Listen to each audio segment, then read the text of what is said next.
Hey guys, welcome to Friday Night Bible Study through the book of Romans, verse by verse. We are in chapter 2, and again, the wonderful thing about Romans, and I've been saying this since we began our study, Romans is a systematic, and I'm going to say detailed, explanation and teaching on salvation. And the reason why that's important is because there are several books that when you want, well, let me rephrase. The Bible, God's communication to us, the inspired word, God's inspiration to us,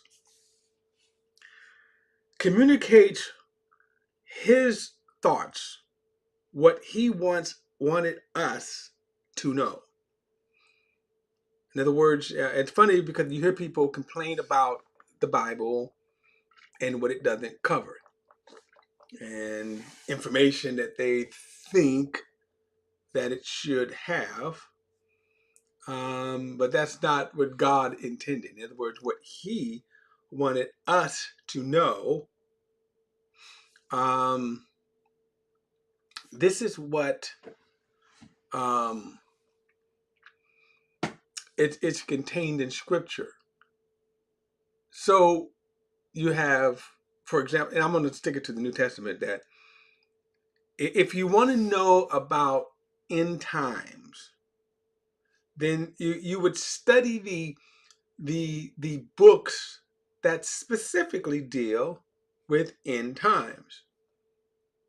So, for example, the writings of the prophets. The primary purpose of the writing of the prophets is prophetic.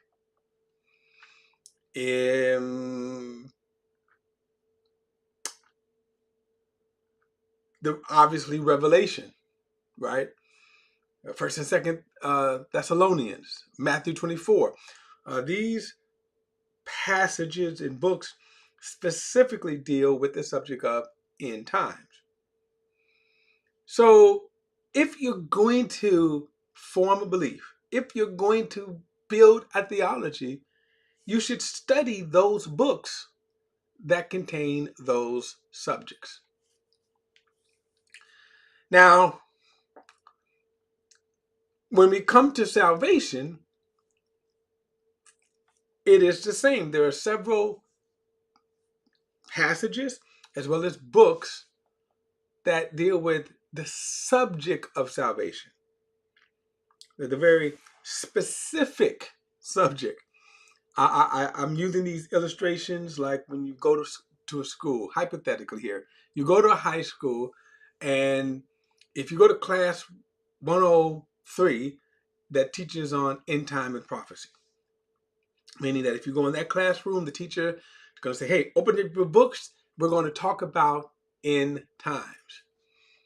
Maybe classroom 102 talks about the law of Moses. And so you're going to be reading through all of the books that contain what the law of Moses is. And then if you go to classroom 101, and it may teach on the subject of salvation. And the reason why I'm saying that is because the framework of theology oftentimes is built upon not the source matters. In other words, when we talk about salvation, and there are different things about salvation. So the arguments that's framed, let's say, on water baptism, is never framed from Romans chapters 3, verses 19 to 27, which is specifically talking about salvation. So they have plucked a couple of verses, one of them primary verses, 1 Peter 3:21. And baptism doeth now save us. And some people will cite, James chapter 2, faith without works is dead, or works, we are justified by works. They would cite James. But the problem was that James wasn't talking about or teaching about the subject of salvation. And yet they build an entire theology on those verses. Same thing with Peter. When Peter says, that baptism does not save us, they build an entire theology on that. Same thing with Calvinism. Calvinism build, their theology not on, again, verses and passages that deal specifically with the subject of salvation. So that's the framework. So John, the Gospel of John, chapter 6, one of their founding scriptures on Calvinism, that all that the Father gives me will come to me. See, right there, Calvinism, unconditional election. And yet they will ignore the plethora of scriptures. Why? Because they're not in Classroom 101. Okay, they're not in Classroom 101. So we're in Classroom 101, so to speak, as we're going to move through Romans and talk about what salvation is. So that's my point there. So in now Romans, as I said, so actually from chapters 1 through 8, this is what we're going to be moving through. And of course, as this is an in-depth study, we're going to move through it slowly. But as I said, by the time you get to chapter 8, you will have a full understanding of why you're saved. You're going to have a full understanding of who saved, why he saved, whom he saved, how do you get saved, and even how do you stay saved. Okay? So now we finished chapter 1, and what Paul revealed was man's depravity. How depraved the human heart is, which then will now say this is why we need to be saved. Now in chapter 2, as we get into chapter 2, we're talking about judging, right? Paul is going to get into judging. And what's interesting about this is you see this word of judging that's used as a defense. So people will say, don't judge me, meaning don't critique me or criticize. Don't say anything bad about me, even if I'm saying bad things, doing bad things, so forth and so on. So if you say that, then they're going to say, you're judging me. So what does scripture mean by judge? Okay, Jesus certainly said, judge not, and you will not be judged. So let's get there. Judge not, and you will not be judged. Okay, I'm going to start it back at verse 1. I did last time define the word judge. Let's read the first verse. He said, therefore, any of you who judges is without excuse. So what was the therefore? And then let me just say this again, chapter headings and verses are not inspired in any sense of the word. And this is a classic example that what was on the translator's mind, and these verses and headings were added centuries after the writings. Okay, they're there for references and stuff like that, but they do a very bad job, and this is an example of it. You kind of start off by saying therefore without knowing. So if we go back to, I'll just start reading, and because he lists different sins, and we talked about these different sins that which describes the depraved heart. Okay, and it wasn't just homosexuality as people used in this particular verse from verse 26 on,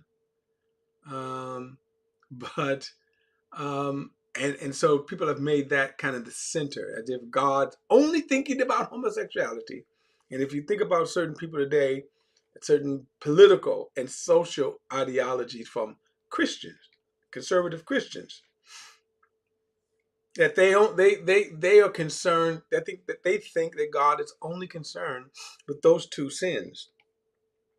That is that hatchet job that was done during the 60s when the conservative right decided to toss their hat in the political platform. And when they did that, and this is actually true, you had certain people back during the 60s that were disgusted coming out of the 50s, beginning with the 50s, that, society was moving in a left, right? In a progressive, a liberal way. So you went from the facade of saying, well, okay, we have prayer in school. So we say the Pledge of Allegiance. I remember as a young child saying the Pledges of Allegiance. But then you started moving from let's say from the 50s and kind of going back where you had prayer, the Pledge of Allegiance. You had different things in society that made up a conservative front. And then the nation started to move from that. One of the most kind of things were rock and roll that was looked upon, when Elvis was up there shaking his hips, the conservatives lost their mind. The 60s got worse with the counterculture. And so there were certain people that kind of came up through the ranks, the conservative. They didn't call it conservatism at that time. But they started to say, well, we need to do something about Elvis shaking his lips on the counterculture now. And the reason why it was called a counterculture is because the hippie movement that the young people, so teenagers to young adults in their early 20s, the way they would dress, the way they would act. So, for example, they would grow their hair long. The hippie movement, they were unkempt. So they grew beard, and they didn't groom them. They wasn't shaved. They just grew them, and hair was long.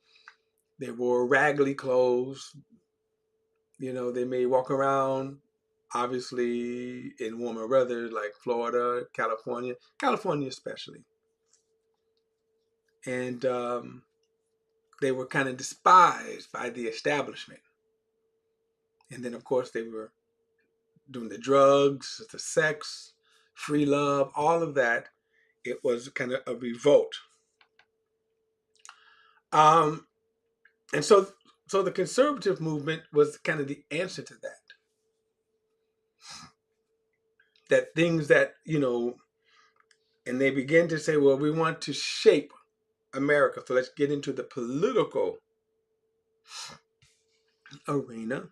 And therefore, we can cause change through laws.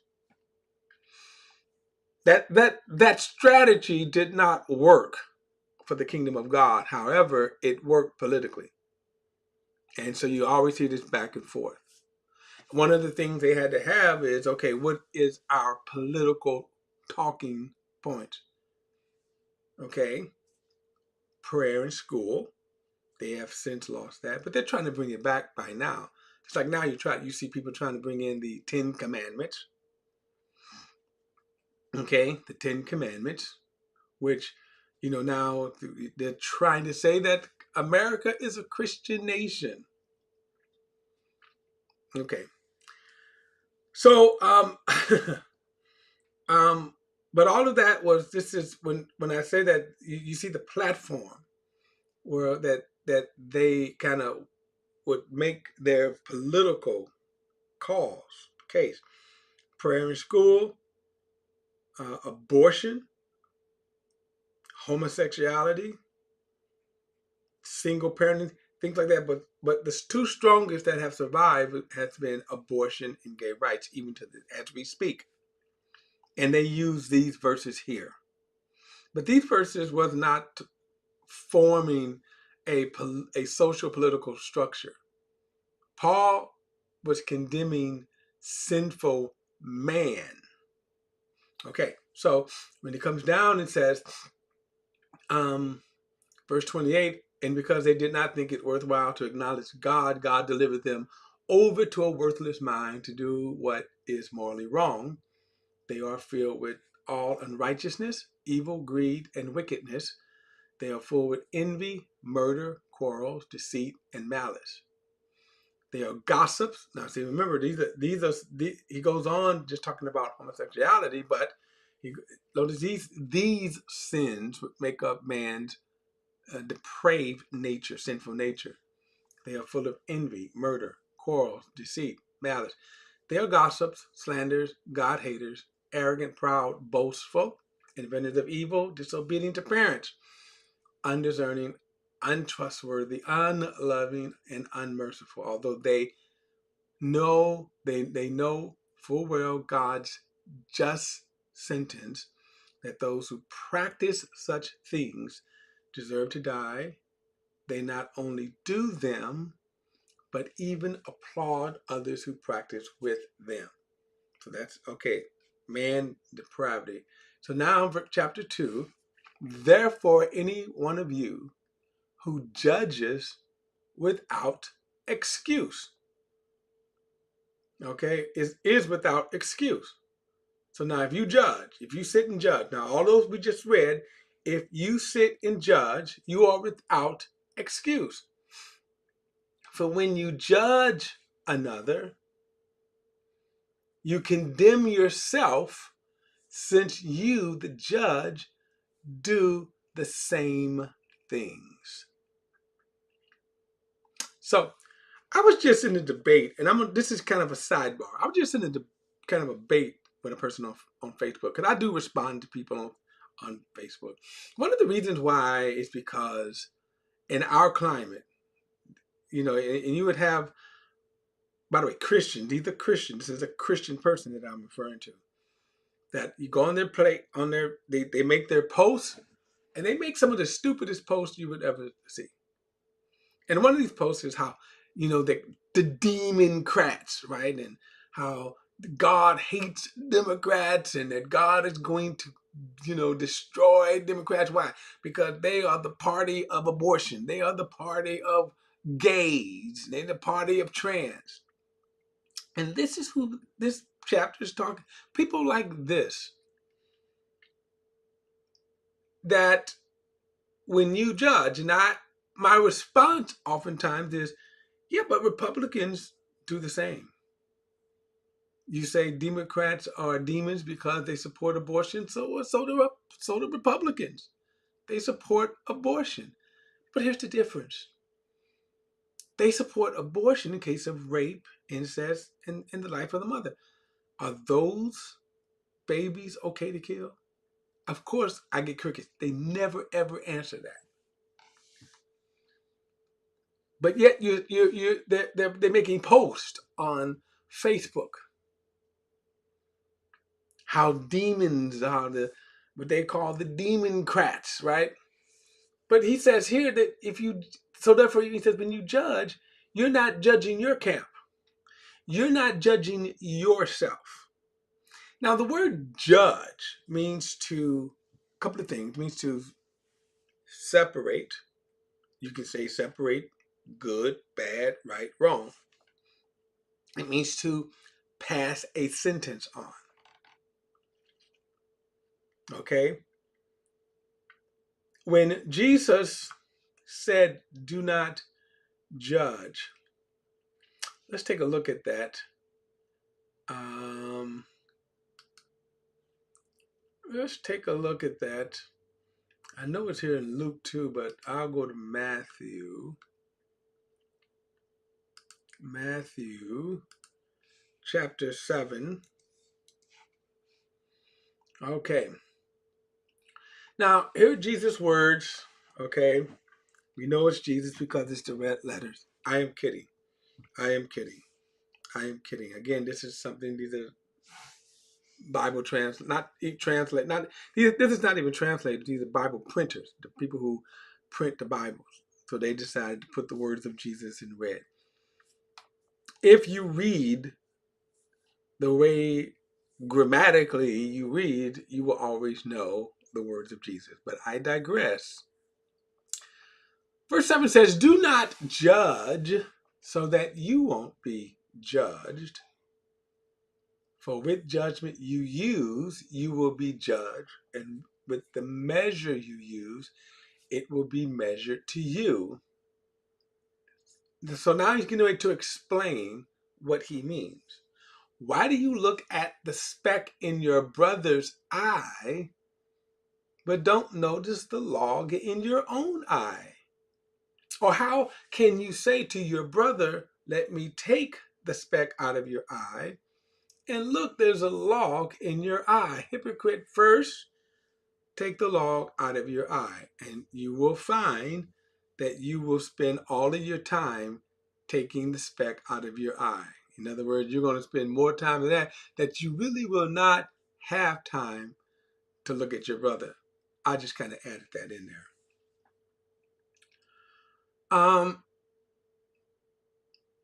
Verse 5 again, hypocrite, first take the log out of your eye, and then you will see clearly to take the speck out of your brother's eye.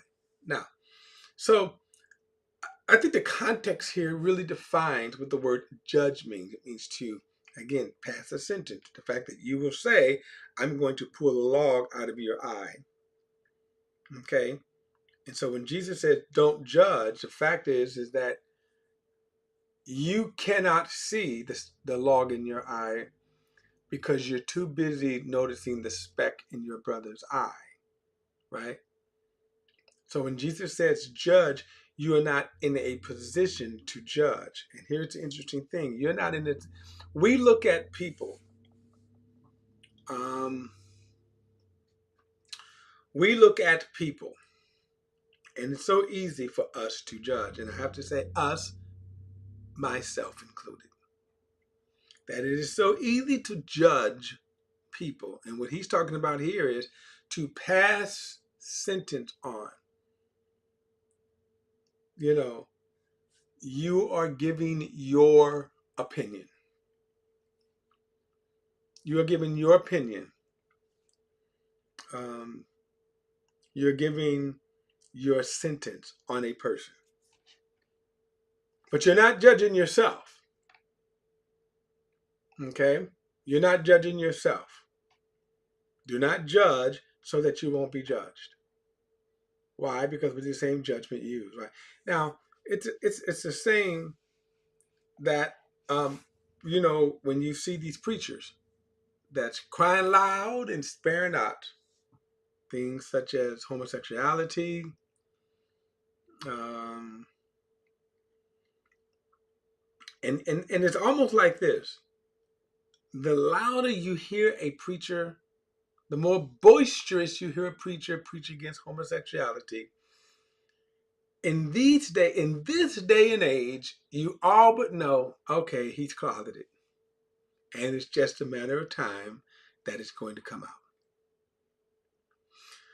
Now, here's what Jesus is not saying. Here's what our Lord is not saying. That you cannot make a judgment about a person that is based on righteous judgment. So if you see a person murder someone, you're not out of line by saying you murdered someone. Okay, so if you see a person gossiping about someone and you say you shouldn't gossip, so the fact is, here's the fact, they're gossiping. He didn't say if you hear that someone was gossiping and then you go and then say. That happens a whole lot. I can't tell you how much that happens, that you go off hearsay. And think about this. The hearsay is our news agencies. How many times have we have said things in our news channel. They are so diabolical. People don't realize just how bad the media is to society. That and in order to get viewers, they will lie because they just want to be out there. You hear something in the news. Let's say if you was to hear something in the news, a high official was rushed to the hospital. Now I got to be careful right here because I'm kind of learning. I don't want to get flagged and all of that. But the highest official in the land, the highest, right? So who that is, right? Was rushed to the hospital. Well, obviously the news agencies will converge upon the hospital. They want to be the first one to report it. And they lie. The high official died. Even though they have no facts or anything. And we kind of let them get away with it when it turns out that it's not so. That just happens all the time. Look at and this is very interesting. Look at the tragedy that's going on with the immigration enforcement. How you can have diametrically opposed views. You have a camera. We can look at the camera, we can look at the video, and yet you have one side that go, they were heroes, they were being attacked. They deserve to use deadly force. So what I'm saying is that it's nothing wrong to say that, okay, we're looking at the video, you're wrong. That's not judging. Now, Jesus goes a step further here, but he does go to the motive of why you're judging. He says, you want to pull out the speck in your brother's eye and ignore the log in your eye. So why are you obsessed then with pulling out the speck in your brother's eye? Why do you want to do that? And again, think about this. This is human nature, right? That we want to correct somebody else. We want to condemn someone else. So when Paul says here, therefore, any one of you who judges is without excuse. Why? For when you judge another, you condemn yourself, since you, the judge, do the same thing. So the same thing that Jesus is saying here is the problem is not the fact that you are pointing out truth. Notice what he says. You're judging someone when you're guilty of the same thing. And that's the context I think we should put it in. The mere fact that, okay, I'll give you another example because the examples are endless, okay? People get mad because I will say, here is a minister that is saying that they have the healing power of God. They have massive service. They pray for thousands of people, and people fall out when they wave their hands and stuff, and people fall out under the power.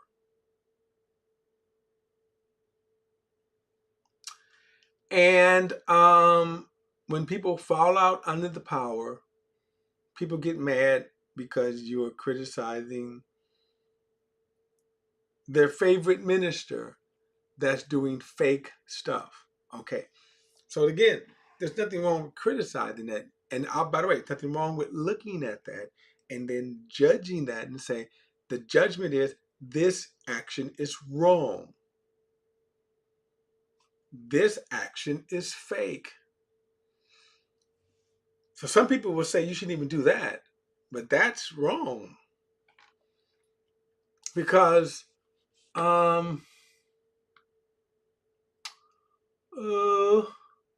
look, if you go right down from let's go back to 6. Or is it going to be 5? Where is the judge a tree by its fruit? How can I? Okay, I want to look at the verse here. I think I went past it as kind of I'm doing now that I'm pressing myself for this. Uh,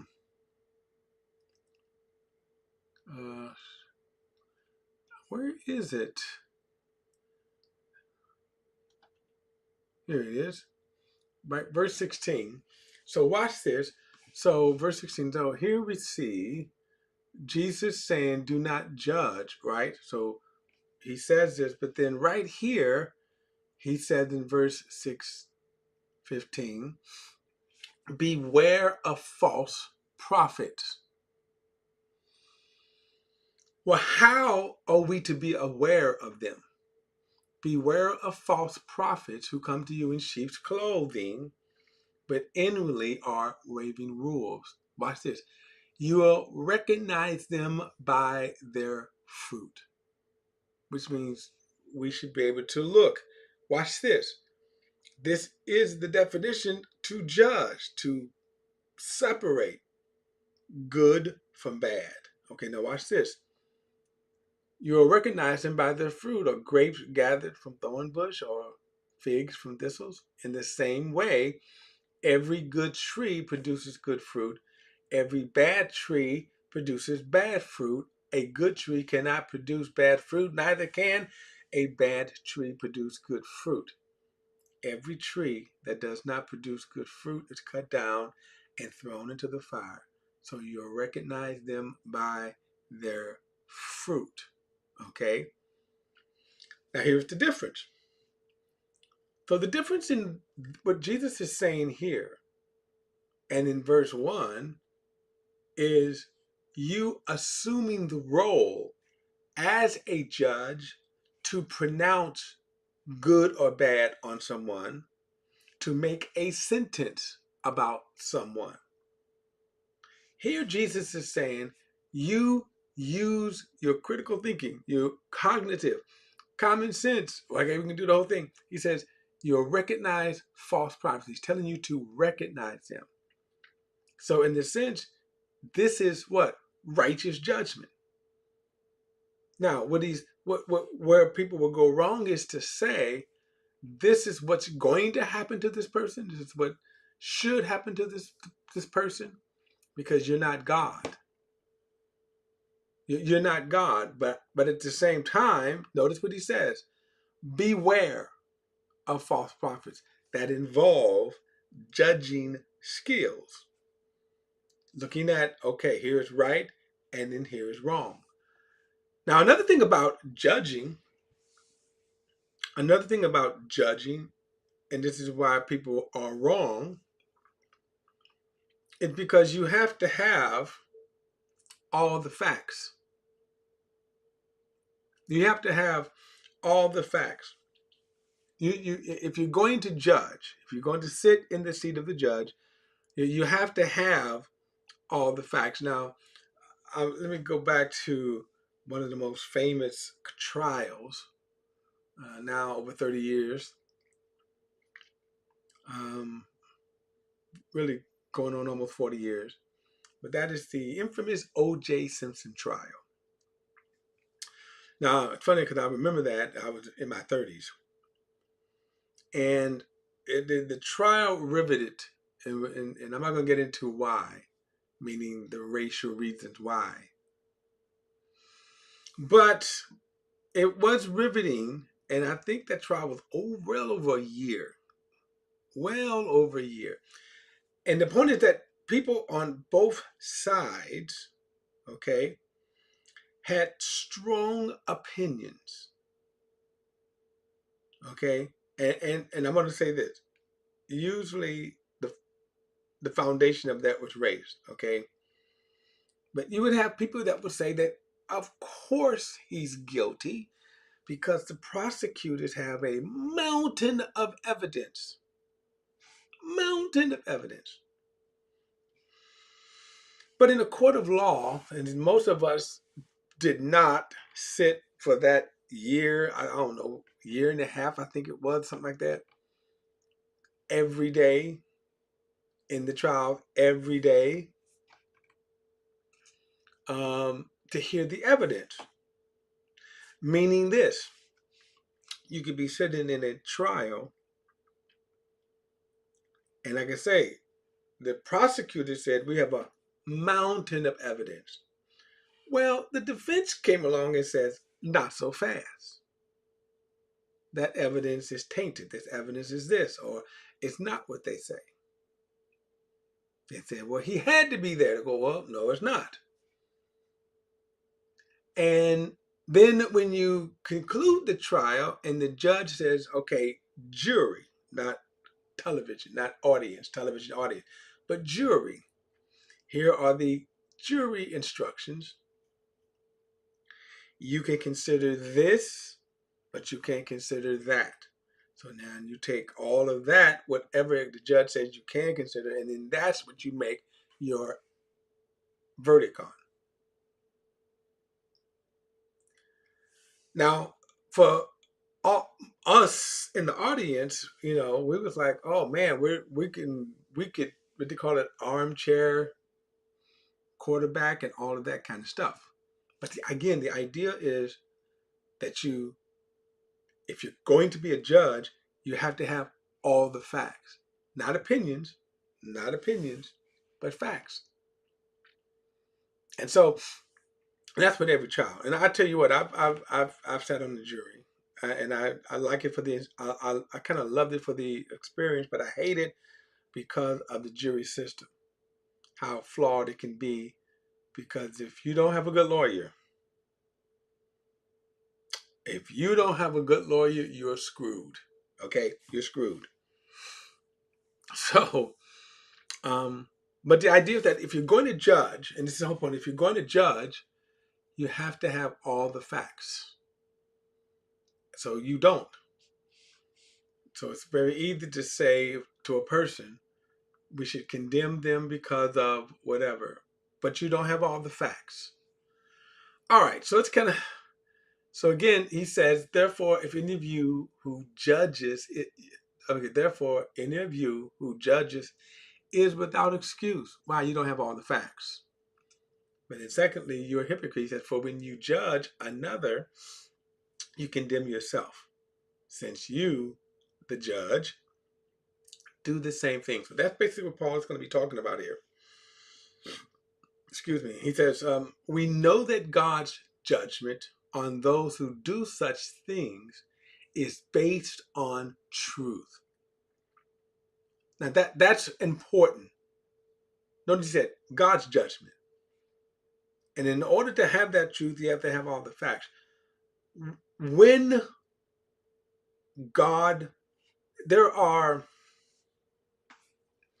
when you look at the word judgments, there are many judgments in the Bible. We usually refer to the judgment, okay?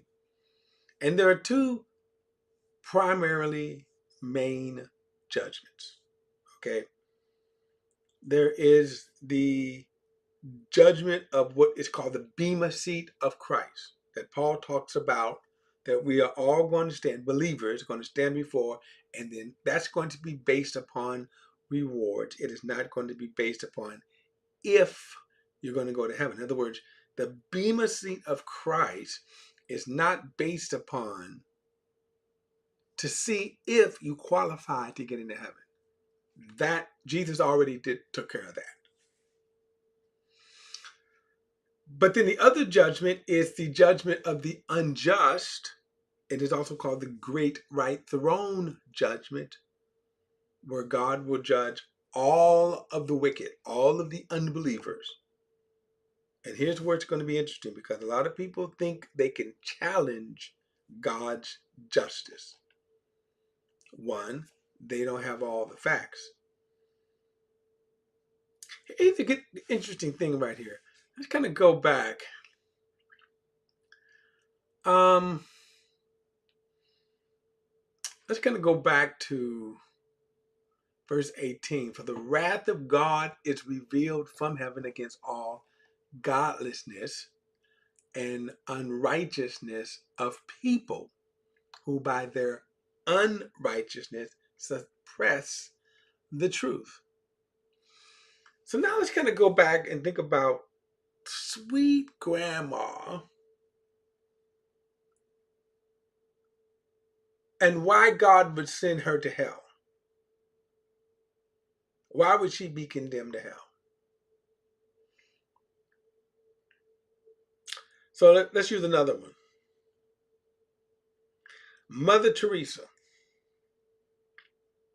Because I get this sometimes in debate. And people will say, well, you're going to tell me that God will send Mother Teresa, sweet, innocent Mother Teresa, to hell? You mean to tell me God's going to send her to hell? So Mother Teresa, of course, is known for her incredible charitable acts that she gave herself for the many, again, charitable acts that she did. But to my understanding, she was not a Christian. Um, so remember, you're not going to heaven based upon your good deeds. Because people will say, if anybody qualifies for heaven, it will be Mother Teresa because of her charitable deeds. But however, just remember, God's judgment is based upon truth. So when Mother Teresa stands before the great white throne judgment, because my understanding she was not a Christian, that alone God is going to say, now let's take a look at your heart. See, remember, you don't have all the information. And the biggest question that I know now she's passed away, so you can't ask her is, why didn't you accept Jesus? Why didn't you accept the Lord? So go back to sweet grandma who bakes nice cookies, who just when she hugs you, it oozes with just sweetness. But yet when you talk about Jesus, there's a hardness there. I've seen it with people. I've seen it with people that they're the sweetest people. And I mean they are. And yet there's a hardness when you talk about Jesus. That you sometimes you get a chance to see that hardness come out, that rejection of Jesus. Now God's going to go into that heart. See, God's going to open up that heart. None of us, unless you can say a person rejects Jesus. Rejects Jesus. Here's kind of an interesting thing here. There are people that will say,